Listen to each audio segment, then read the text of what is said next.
નમસ્કાર. ક્યારે વિચાર્યું છે કે સાચી જેને કહીએ ને કે કમ્પ્લીટ સફળતા એનું રહસ્ય ક્યાં હોય છે? વેલ, આજે આપણે જવાબ એક એવી જગ્યાએથી શોધીશું ને જેની કદાચ આપણે કલ્પના પણ ના કરી હોય. તો ચાલો સાથે મળીને આ છુપાયેલી શક્તિઓને શોધી કાઢીએ.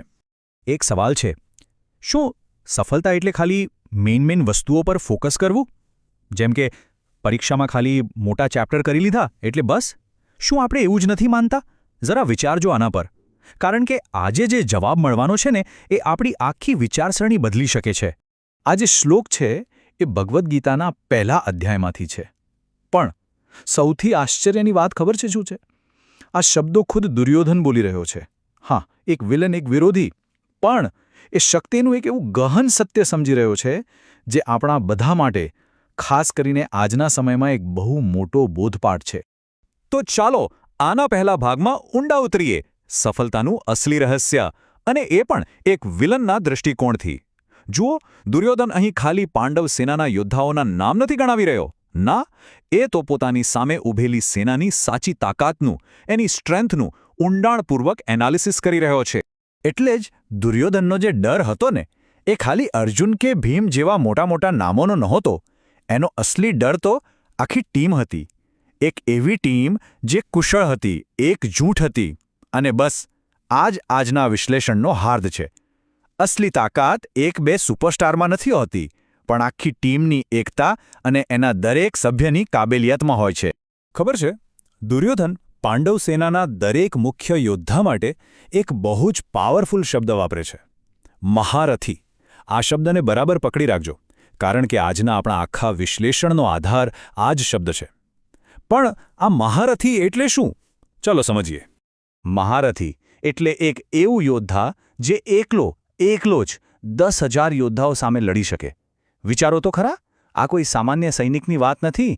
દુર્યોધન એની સામેના લગભગ દરેક મોટા યોદ્ધાને આ લેવલનો માની રહ્યો હતો.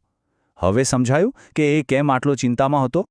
તો આ પ્રાચીન યુદ્ધના મેદાનમાંથી આપણા આધુનિક જીવન માટે શું શીખવાનું મળ્યું? બસ એ જ કે જે બાબતો આપણને દેખીતી રીતે નાની, ગૌણ કે પછી સાઈડની લાગે છે ને, જેને આપણે ઘણીવાર ઇગ્નોર કરી દઈએ છીએ, એ જ વસ્તુઓમાં ક્યારેક આખી બાજી પલટી નાખવાની તાકાત છુપાયેલી હોય છે. એ જ ખરી નિર્ણાયક શક્તિ હોય છે. ઓકે, તો હવે આ ગહન જ્ઞાનને સીધું જ આપણા વિદ્યાર્થીઓના જીવનમાં લાવીએ.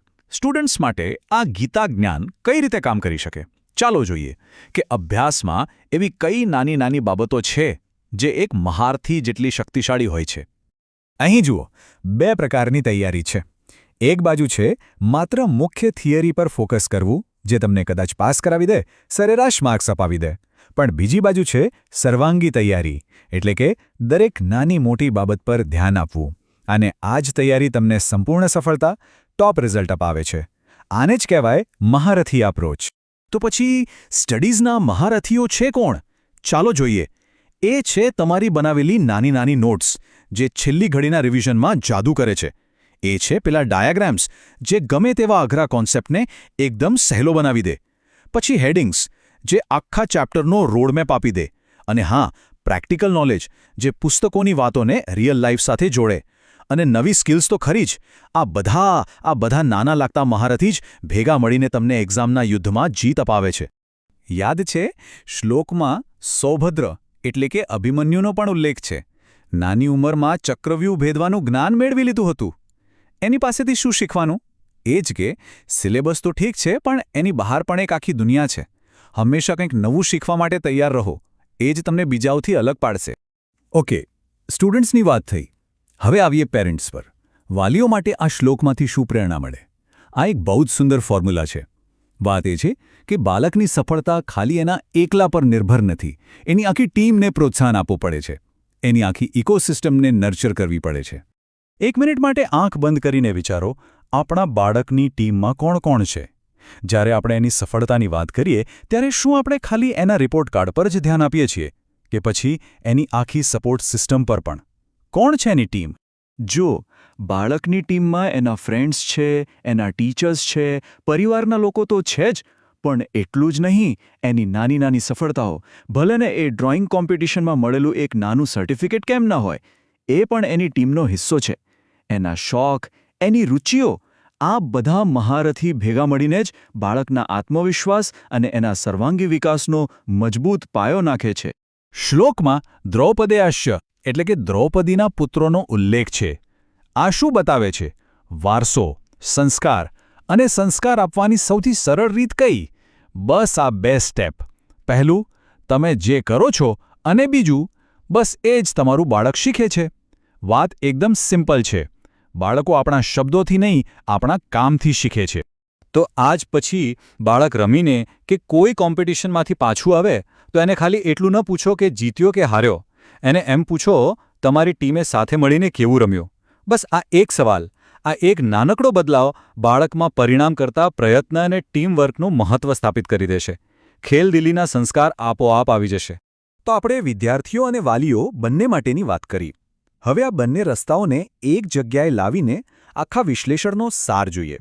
આખરે આ શ્લોકોનો જે મૂળ સંદેશ છે, જે ફાઇનલ ટેકઅવે છે, એ છે સંગઠનની શક્તિ, ધ પાવર ઓફ એસેમ્બલી. તો આ રહ્યું આપણું મુખ્ય શીખ વિદ્યાર્થીઓ માટે. દરેક નાનું ટોપિક, દરેક નાની નોટ, દરેક ડાયગ્રામ એ એક મહારથી છે. એને માન આપો અને પરીક્ષામાં સંપૂર્ણ જીત તમારી છે.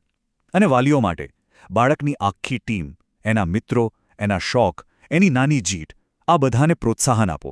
એ જ એને જીવનભરની સફળતાનો પાયો બનશે. અને આ જ તો હતું દુર્યોધનનો સૌથી મોટો ડર અને પાંડવોની જીતનું સૌથી મોટું રહસ્ય. તો હવે જતા એક સવાલ આપણી જાતને પૂછીએ. આપણા જીવનમાં ભલે સ્ટડીઝ હોય, ફેમિલી હોય કે આપણું કામ હોય, એવા કયા નાના મહારથીઓ છે જેમને આપણે અત્યાર સુધી કદાચ નજરઅંદાજ કર્યા છે? ચાલો આજથી એમને ઓળખીએ, એમનું મહત્વ સમજીએ. આ વિશ્લેષણ પ્રસ્તુત કર્યું છે માસ્ટર જીમી પટેલે.